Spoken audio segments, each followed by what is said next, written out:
Bismillahirrahmanirrahim. Assalamualaikum warahmatullahi wabarakatuh.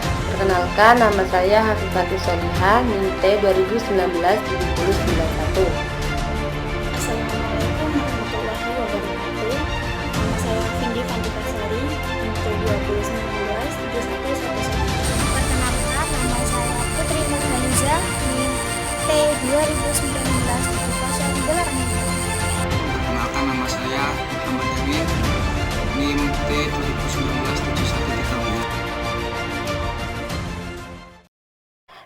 Saya di sini sebagai pemateri pertama dari kelompok 2. Saya akan menjelaskan tentang pengertian pembelajaran. Pengertian strategi pembelajaran.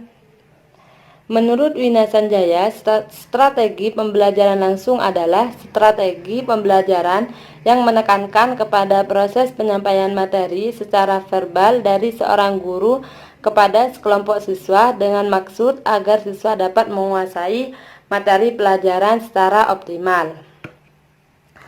Pembelajaran langsung adalah proses belajar mengajar yang mana guru lebih banyak berperan. Pembelajaran langsung dapat diartikan sebagai komunikasi yang dilakukan guru kepada siswa melalui tugas-tugas untuk menentukan informasi atau membangun keterampilan tahap demi tahap. Pada dasarnya, pembelajaran langsung atau direct interaction merupakan bentuk model pembelajaran yang berpusat pada guru. Strategi atau model pembelajaran langsung ditandai dengan adanya keputusan-keputusan yang tersentral oleh guru dan juga pola keterlibatan seorang guru yang diarahkan untuk belajar. Siswa lebih banyak mengikuti arahan dari guru saat pembelajaran dan hanya menjawab saat guru bertanya. Strategi pembelajaran langsung dapat digunakan dari jenjang taman kanak-kanak sampai perguruan tinggi. Beberapa nama lain dari model pembelajaran langsung yaitu 1. Active teaching, yaitu atau pengajaran aktif. Dengan tokohnya Gordon Grounds yang melaksanakan program Missouri Mathematics Effectiveness Study, di mana dalam studi ini 40 orang guru dibagi menjadi 2 kelompok. Satu kelompok mendapat latihan active teaching dan satu kelompok lagi terus mengajar seperti sebelumnya. Studi ini menemukan bahwa siswa mendapatkan skor lebih tinggi dalam tes prestasi dan muridnya aktif di kelas dengan cara menggunakan metode kelompok pertama, yaitu active teaching. Yang kedua yaitu explicit interaction atau pengajaran yang jelas. Model ini pertama dikenalkan oleh Rosenhin and Stephen pada tahun 1986. Explicit interaction ini menekankan strategi demonstrasi oleh guru, latihan terpadu dan praktek mandiri atau penerapan strategi belajar. Dalam menggunakan model ini, guru dituntut untuk pandai dalam menyampaikan materi pembelajarannya, agar siswa tidak mudah bosan dan mengantuk. Kesuksesan proses belajar mengajar ini bergantung pada cara guru mengajar. Yang ketiga yaitu mastery teaching atau penguasaan dalam mengajar. Strategi ini merupakan strategi yang menekankan kepada proses penyampaian materi secara verbal dari seorang guru kepada siswa dengan tujuan agar siswa dapat menguasai materi pelajaran secara optimal. Melalui model ini, guru menyampaikan materi pembelajaran secara terstruktur dengan harapan materi pelajaran yang disampaikan itu dapat dikuasai siswa dengan cermat dan baik. Yang keempat yaitu whole class teaching atau pengajaran seluruh kelas. Strategi ini mengacu pada gaya mengajar di mana guru terlibat aktif mengusung isi pelajaran kepada muridnya dengan mengajarkan secara langsung kepada seluruh kelas. Saya sebagai pemateri kedua. Baik, pembahasan selanjutnya. Ciri-ciri pembelajaran langsung. Yang pertama, adanya tujuan pembelajaran dan prosedur penilaian hasil belajar. Pembelajaran langsung ini menekankan tujuan pembelajaran yang harus berorientasi kepada siswa dan spesifik, yang mana di situ mengandung uraian yang jelas tentang situasi penilaian dan mengandung tingkat ketercapaian kinerja yang diharapkan. Yang kedua, sistem pengelolaan dan lingkungan belajar yang mendukung berlangsung dan berhasilnya pengajaran. Keberhasilan metode pembelajaran yang memerlukan lingkungan yang baik untuk presentasi dan demonstrasi, yakni ruangan yang tenang dengan penerapan cukup, termasuk alat atau media yang sesuai. Yang ketiga, materi yang akan disampaikan telah tersusun secara sistematis. Maksudnya, pendidik telah menyiapkan bahan apa saja yang akan dijelaskan ketika pembelajaran itu berlangsung. Selanjutnya, konsep pembelajaran langsung. Strategi pembelajaran langsung merupakan strategi yang terbentuk dari pendekatan pembelajaran yang berorientasi kepada pendidik. Dikatakan demikian karena dalam strategi pembelajaran ini, pendidik memegang peran yang sangat dominan. Dan melalui pembelajaran langsung ini pula, pendidik dapat menyampaikan materi pembelajaran secara tersusun dengan harapan materi pelajaran yang disampaikan itu dapat dikuasai siswa dengan baik. Model pembelajaran langsung dirancang secara khusus untuk mengembangkan belajar siswa tentang pengetahuan prosedural dan pengetahuan deklaratif yang tersusun dengan baik dan dapat dipelajari selangkah demi selangkah. Dalam model pembelajaran langsung ini, keterampilan pendidik itu sangat dibutuhkan. Yang mana itu berkaitan dengan gaya mengajar setiap pendidik. Perlu kita ketahui isi dan bentuk suatu mata kuliah atau mata pelajaran yang akan disampaikan itu ditentukan dengan 3 faktor, yaitu yang pertama, gaya pribadi pendidik dan bentuk pengajaran yang digunakan. Yang kedua, mata kuliah atau mata pelajaran yang akan diajarkan. Yang ketiga, keterampilan mengajar yang akan digunakan. Poin pertama dan kedua merupakan hal yang sudah pasti serta tidak bisa diubah. Artinya, hal tersebut sudah jelas. Memilih setiap pengajar tertentu untuk suatu mata kuliah atau mata pelajaran tertentu pula. Sebagai contoh, nada suara seorang pendidik merupakan faktor yang tetap atau tidak bisa dirubah. Begitu pula dengan mata kuliah yang sudah terjadwal, itu juga tidak bisa dirubah. Akan tetapi, untuk faktor yang ketiga, yaitu keterampilan mengajar, merupakan hal yang bisa dirubah. Artinya, di sini pendidik dituntut untuk memiliki keterampilan yang lebih dalam menguasai suatu kelas tersebut. Selanjutnya akan dijelaskan oleh teman saya. Saya sebagai pemateri yang ketiga. Oke, di sini saya akan membahas pada bagian langkah-langkah strategi pembelajaran langsung ya. Untuk slide yang pertama ini, saya akan menjelaskan tentang dari langkah-langkah strategi pembelajaran langsung. Sebenarnya langkah-langkahnya sendiri itu ada 6.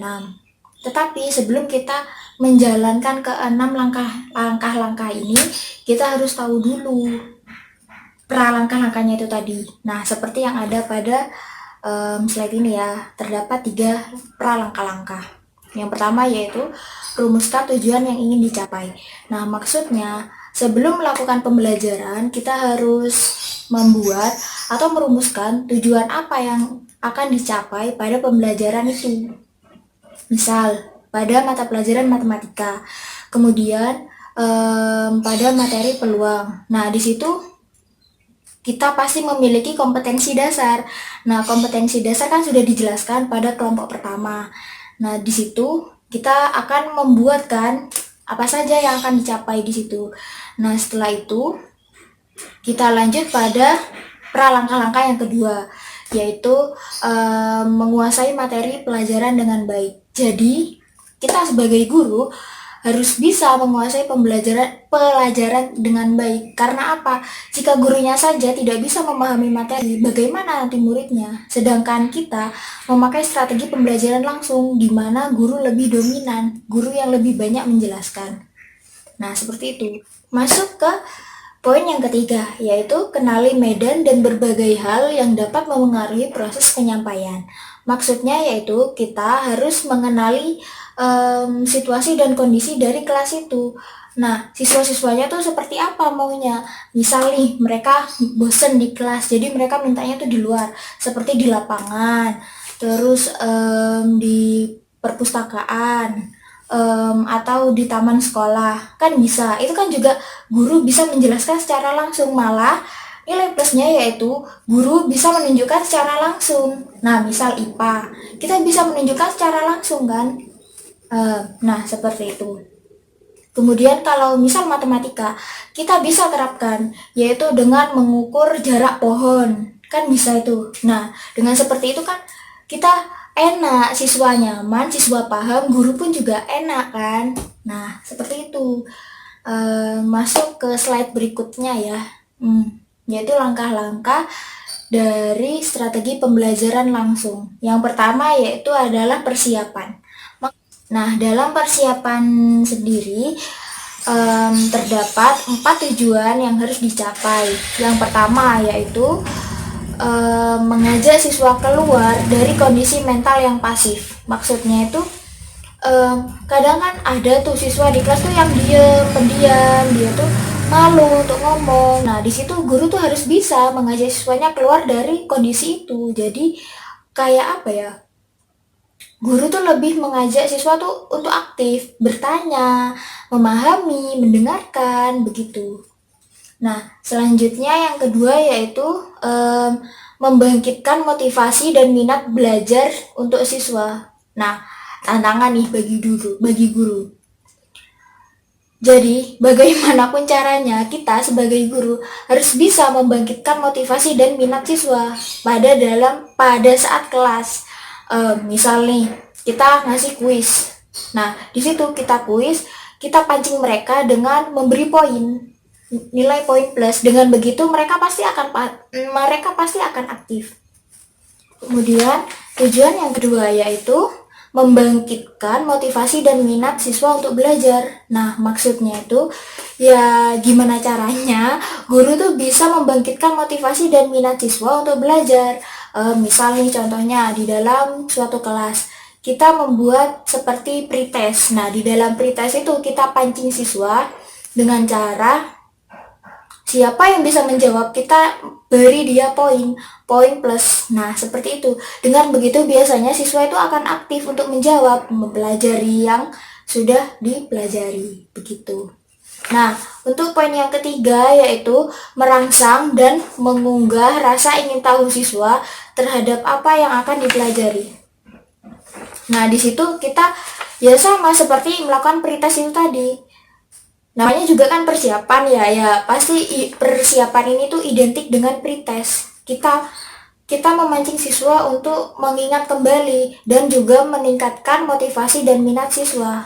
Nah, seperti itu. Untuk poin yang keempat yaitu menciptakan suasana dan iklim pembelajaran yang terbuka. Maksudnya itu ya itu tadi. Semisal nih ada siswa yang nggak paham tapi dia malu bertanya. Kita sebagai guru harus bisa misal nih di depan bilang, ayo siapa yang nggak paham bisa tanya ke sini, nggak usah malu. Nah, biasanya sih itu ada beberapa siswa juga yang mau mengakui ketidaktahuannya kepada gurunya. Tetapi ada juga siswa yang malu-malu. Nah, caranya mengatasi untuk siswa yang malu-malu ini, di saat mereka mengerjakan soal, kita memberi soal pretest ataupun apa, kita keliling pada bangku kelas. Kita tanya, mereka paham apa tidak? Nah, seperti itu. Biasanya dengan adanya seperti itu, perhatian guru yang lebih, itu membuat siswa nyaman. Kita masuk pada langkah yang kedua, yaitu penyajian. Nah, penyajian adalah langkah penyampaian materi pembelajaran sesuai dengan persiapan yang telah dilakukan. Nah, di dalam penyajian ini sendiri terdapat beberapa hal yang harus diperhatikan. Nah, beberapa hal itu adalah pertama, penggunaan bahasa. Nah, di strategi pembelajaran langsung ini, guru kan sangat dominan. Guru tuh menjelaskan semua materinya. Nah, oleh karena itu penggunaan bahasa ini sangat penting. Kita sebagai guru harus bisa menggunakan bahasa yang mudah dipahami oleh murid, agar murid itu sendiri tidak kebingungan dalam memahami apa yang kita jelaskan. Seperti itu. Nah, yang kedua adalah intonasi suara. Jika kita menggunakan suara yang terlalu lantang, itu sama saja kita seperti berteriak, padahal kondisinya di luar ruangan, gitu. Nah, beda lagi dengan kita melakukan pembelajaran di luar kelas, seperti di taman sekolah, itu bisa kita agak sedikit meninggikan suara, karena memang di luar kelas ya. Nah, seperti itu. Ada juga menjaga kontak mata dengan siswa. Melalui kontak mata yang selalu terjaga, siswa bukan hanya akan merasa dihargai oleh guru, akan tetapi mereka juga seakan-akan diajak untuk terlibat dalam proses penyajian itu tadi. Nah, seperti itu. Maksudnya ini tuh lebih ke apa ya, rata gitu. Kita melihat pada bagian deretan yang sebelah kanan. Nah, habis gitu pindah ke bagian deretan kiri. Jadi kita tuh nggak terus-terusan menjaga kontak mata tuh di sebelah deretan kanan gitu. Jadi kita tuh harus bisa meratakan semua. Nah, seperti itu maksudnya. Kemudian yang terakhir itu menggunakan joke-joke yang menyegarkan. Maksudnya ya seperti kita bisalah menimbulkan sebuah candaan. Ketika siswa sudah mulai merasa bosan, kita bisa menggunakan joke-joke yang relevan. Nah, seperti itu. Menggunakan joke ini semata-mata hanya untuk membuat siswa itu tidak bosan ya. Selanjutnya kita masuk pada langkah yang ketiga ya, yaitu korelasi. Korelasi itu sendiri adalah langkah yang menghubungkan materi pembelajaran dengan pengalaman siswa atau dengan hal-hal lain yang memungkinkan siswa dapat menangkap keterkaitannya dalam struktur pengetahuan yang telah dimilikinya. Nah, langkah korelasi ini dilakukan tiada lain untuk memberikan makna terhadap materi pembelajaran, baik makna untuk memperbaiki struktur pengetahuan yang telah dimilikinya, maupun makna untuk meningkatkan kualitas kemampuan berpikir dan kemampuan motorik siswa. Seperti itu. Nah, masuk ke langkah yang keempat, yaitu umpan balik atau feedback. Nah, di dalam umpan balik atau feedback ini, kita bisa menanyakan kepada murid-murid, bagaimana di sini, apakah ada yang tidak paham atau mungkin ada beberapa dari mereka yang ingin dijelaskan, seperti itu. Jadi di feedback ini, murid bisa memberi kesan dan pesan pada guru tentang pembelajaran hari ini, baik tentang jalannya pembelajaran, materi, atau yang lain sebagainya, seperti itu. Kemudian langkah yang kelima yaitu menyimpulkan. Di sini guru itu mengulang kembali inti-inti materi yang menjadi pokok persoalan. Nah, kemudian memberikan beberapa pernyataan yang relevan dengan materi yang telah disajikan, atau bisa disebut dengan kesimpulan. Kesimpulan dari materi hari ini tuh apa? Nah, seperti itu. Kemudian Lalu kita bisa juga menugaskan kepada siswa untuk membuat mind map, membuat pemetaan dari pokok-pokok materi yang sudah dijelaskan. Nah, seperti itu. Oke, kita masuk pada pembahasan yang keenam ya, yaitu pengaplikasian. Maksud dari pengaplikasian ini adalah guru memberikan tugas kepada siswa, tugas-tugas yang relevan dengan materi yang telah disajikan. Contoh dari tugas ini sendiri adalah bisa berupa tugas individu, PR, tugas di sekolah, ataupun ulangan harian, UTS, UAS, seperti itu. Nah, akan tetapi ulangan harian itu tadi juga haruslah sesuai dengan materi-materi pembelajaran yang sudah disajikan selama pembelajaran, seperti itu. Nah, untuk keunggulan dan kelemahan akan dijelaskan oleh Mas Yamin ya setelah ini. Saya pemateri yang keempat.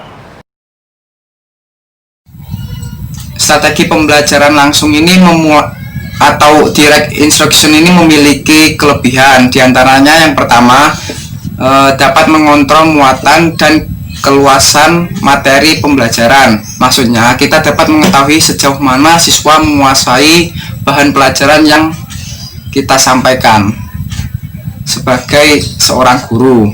Yang kedua, efektif apabila materi pembelajaran yang dipelajari siswa cukup luas.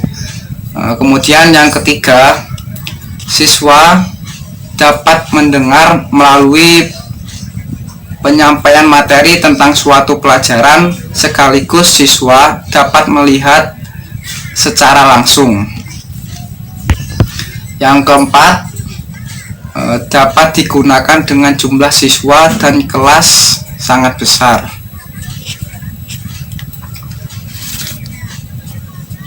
Selanjutnya, kekurangan dari strategi pembelajaran langsung atau direct instruction. Yang pertama itu hanya untuk siswa yang memiliki kemampuan pendengar yang baik. Yang kedua, menekankan kepada komunikasi satu arah. Yang ketiga, kesempatan untuk mengontrol pemahaman siswa akan materi pembelajaran itu sangat terbatas. Yang keempat, tidak dapat melayani perbedaan setiap individu. Yang kelima, sulit mengembangkan kemampuan bersosialisasi siswa. Presentasi. Semoga bermanfaat. Jangan lupa like, komen, share agar bermanfaat.